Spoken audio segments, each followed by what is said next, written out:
Empezamos viendo a Scarlett, la protagonista, quien se encuentra camino a Irán, pues está en búsqueda de un artefacto antiguo para su investigación, con el detalle que la zona será destruida en la noche. De esta manera aparece Reza, compañero de trabajo de su padre. Llegan a las cuevas. Reza le dice que deben apresurarse. Scarlett logra encontrar la llamada llave rosa. Dice que necesita escanearla con su cámara, pero Reza, al oír las alarmas de demolición, decide irse. Ella prosigue. Al terminar, ve a un hombre colgado. Es ahí cuando explotan la zona, logrando ser sacada por Reza a último momento. Esta le dice que la búsqueda de su padre por la piedra filosofal no era una locura. Y de esta forma comienza Así en la Tierra como en el Infierno, del 2014, con su respectivo resumen, así como respondemos a la pregunta ¿qué ocurrió al final? Pasamos a París. Scarlett es entrevistada por su búsqueda de la piedra filosofal de Nicolas Flamel. El entrevistador es Benji, quien será el camarógrafo. Scarlett explica que la piedra es capaz de convertir metales en oro y dar la inmortalidad, donde conocemos que su padre se suicidó, pues no estaba bien mentalmente hablando. Caminando, aclara que Nicolas Flamel escondió la piedra para que no fuera robada fácilmente. Argumenta que su padre creía que su lápida, la cual diseñó el mismo Flamel, tiene pistas para dar con la piedra, que con la llave rosa podrán descifrar el misterio. De esa forma, irrumpen en una iglesia, encontrando a George, un conocido de Scarlett, quien hará de traductor, pues ella no sabe arameo. George no está interesado, porque la última vez terminó preso en Turquía y ella lo abandonó. Al decirle que encontró la llave rosa, termina aceptando. Así, George logra convencer que les den 10 minutos con la lápida, a lo que dan con una pista en la parte de atrás, entendiendo que la piedra está 370 pies bajo tierra. Benji pregunta, ¿cómo llegarán ahí? Scarlett dice usando las catacumbas, que hay una recámara oculta. Deciden entonces hacer un tour para ver cómo podrían llegar, donde un sujeto dice que busquen a Papillon en un club nocturno, y al momento el sujeto desaparece. En el club hay una chica que se queda viendo a Benji, incluso desde las afueras. Dan con Papillon. El sujeto parece escéptico. Al decir que hay un tesoro, pide la mitad, de forma que George termina aceptando. Al otro día se presenta el equipo de Papillon, Seth y Susei, viendo que Papillon tiene una quemadura en su mano. Benji le pregunta a Seth, este le dice que no toque ese tema. De esa manera parten, alcanzando la entrada ilegal de Papillon. George decide no ir, pero aparece un policía, obligando a todos a entrar. Papillon logra perderlo, pero ya George está adentro. Benji pregunta si no le gustan las cuevas. Este se retira alterado, y Scarlett dice que su hermano pequeño se ahogó en una cueva. Pasan por un logo de Papillon, que aclara es su logo clásico. Así dan con una zona con velas, viendo cómo hay personas haciendo un ritual. Scarlett dice para ir por cierta zona. Papillon le dice que ellos tenían un amigo, el Topo, quien entró por esa zona y no lo volvieron a ver. Terminan yendo por donde dice Papillon. Benji es el último en pasar, pero los huesos humanos y el oír gente cantando lo alteran. Empieza a derrumbarse el túnel, logrando salir a último segundo que se derrumbara todo. Al otro lado se dan cuenta que regresaron, como si hubieran dado una vuelta en círculo, decidiendo ir por el camino que sugirió Scarlett. Al cruzar, ven un logo de Papillon. Scarlett le reclama, ¿no que nunca había estado allí? Este le dice que no entiende nada. Entonces empieza a sonar un teléfono. Papillon dice que no es posible, no hay cableado allí. A la par, George ve un piano que se parece a uno tenían de niño, el cual tiene la misma tecla dañada, quedando impactado. Sigue sonando el teléfono. Scarlett contesta, es su padre, que le dice que por qué no contestó, dando así con el Topo, quien expresa que no deberían estar ahí.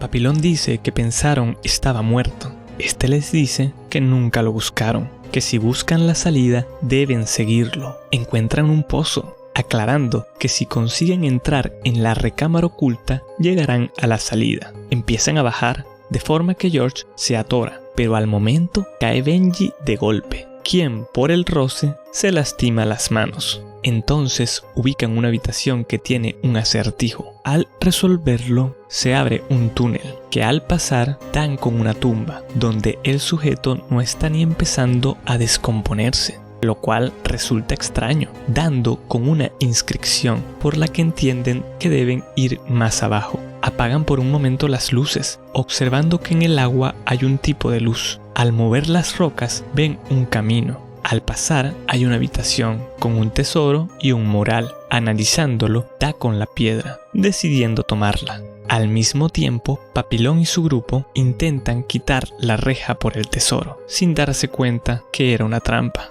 Colapsa el techo, quedando Susei herida y el topo del otro lado. Scarlett usa la piedra en Susei para curarla. Notan una inscripción que dice, como es arriba, es abajo. Comentan que si hicieron una puerta arriba, debe haber una puerta abajo. Proceden a romper una roca, viendo un camino, dando con otro túnel, el cual dice, abandone toda esperanza aquel que entre aquí, que según la mitología es lo que dice la entrada a las puertas del infierno. Sin más opciones, cruzan. Llegan a una habitación como la que tenía el tesoro, pero tiene todo en sentido contrario, para que al momento la entrada desaparezca. Dan con el topo. Susei decide acercarse, pero el sujeto finaliza con ella. Papillon le pide que use la piedra, pero esta no revive a los muertos. Encuentran el sitio del acertijo, donde Scarlett ve por un momento una soga, y como todo es un espejo de lo que ya cruzaron, George dice que tienen que seguir bajando. Cuando es el turno de Benji, pregunta si hay alguien ahí. De golpe, una mujer lo empuja, terminando con él. Al cruzar por la zona de huesos, George ve a su hermano, alterándose. Scarlett le dice que no es real. Este se termina calmando. Así, escuchan unos gritos. Al ir al sitio de donde provienen, ven un carro en llamas. Papillon dice que no fue su culpa. Algo empieza a jalarlo. El espectro en el auto lo toma y finaliza con él. Caminando, dan con un espectro vestido de negro. A lo que George le dice a Scarlett que lo que pasaron en Turquía fue lo mejor de su vida. Scarlett piensa lo mismo. Ahí tratan de no ser detectados, viendo una pared con rostros. Se levanta un espectro. Se esconden alrededor de la pared con rostros, a lo que uno cobra vida y deja malherido a George. Scarlett usa la piedra, pero no funciona. George hace que se dé cuenta que tomaron la piedra equivocada y deben rectificar el error, pidiéndole a Seth que lo mantenga vivo mientras devuelve la piedra. Atraviesa espectros y un lago de sangre. Coloca la piedra y se observa a ella en el mural. De regreso, ve a su padre colgado. Esta le pide que lo perdone por no atender el teléfono. Al hacerlo, desaparece.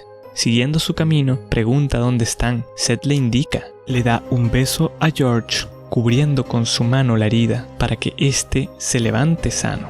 Corren de los espectros, ven un hoyo. Scarlett dice para saltar, solo deben rectificarse con lo que los atormenta. George dice que cuando murió su hermano se perdió al momento de buscar ayuda. Y Seth dice que tiene un hijo el cual ha negado. Se toman de las manos y saltan. Tocan fondo. Ahí ven una tapa de alcantarilla. La empujan, logrando abrir el camino. Al salir, se abrazan. Seth les da la cámara y se va. En una escena del documental vemos cómo Scarlett aclara que solo le interesa la verdad, finalizando esta historia. Ahora digamos, el final. ¿Qué ocurrió? La película es dirigida por John Eric. Su nombre completo lo pueden ver en pantalla, quien también dirigió películas como The Poughkeepsie Tapes del 2007 o Cuarentena, el remake estadounidense de Rec del 2008. La cinta hace referencias al trabajo de Dante Alighieri, La Divina Comedia, donde se muestran los distintos círculos del infierno. Esta es la base principal del filme, a pesar de tener otras subtramas, como lo es la búsqueda de la piedra filosofal, siendo este elemento lo que pone en marcha la trama, más es los círculos del infierno con lo que terminan dando. Pero es importante señalar que el director aclara que a medida que avanzan en las catacumbas, tienen que enfrentarse con sus propios demonios, esos oscuros secretos que no se los contarían a nadie, que les causan arrepentimiento. Eso viene de regreso a ellos para atormentarlos. Entonces, dicho eso, ¿qué podemos explicar acá en Dread Station? Entendemos que cada uno tiene asuntos que resolver. Scarlett no atendió la llamada de su padre y luego apareció muerto. George se perdió cuando debía buscar ayuda para su hermano. Seth tiene un hijo que no reconoce y Papillon estuvo involucrado en un accidente que probablemente causó la muerte de alguien y él no reconoce su participación, aclarando que la cinta deja un poco en el aire el trasfondo de Benji y Susei.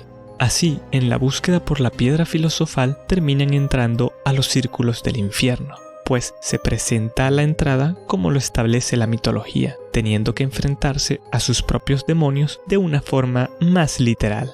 Aquellos que no pudieron dar la cara a ellos, como Papillon, terminan por perder la vida. Es entonces cuando George le aclara a Scarlett que tomaron la piedra equivocada y deben devolverla. Deben rectificar su robo regresándola. La toma de Scarlett cubierta de sangre hace idea que hasta cierto punto la piedra está en ella. Recordemos que en casi cualquier adaptación cinematográfica que involucre la piedra filosofal la muestran como una piedra de color rojo, por lo cual no creo que sea una casualidad que Scarlett en dicha toma esté de ese color. Esta idea se acentúa con el final de la cinta. Vemos que la redención o el reconocer sus pecados entre ellos es lo que les permite salir, saliendo a París de una forma más pura. Podríamos decir que la redención es el poder en el infierno. Por último, es importante añadir que esta figura debe ser la representación del diablo, así como que el topo debe ser algún tipo de guía para las almas que van llegando al infierno. Y eso es todo por el video de hoy, pero cuéntame en la caja de comentarios qué opinas de Así en la Tierra como en el Infierno del 2014. ¿Te gustó? ¿Te pareció entretenida? Y por supuesto, no olvides suscribirte y dejar un like para apoyarnos.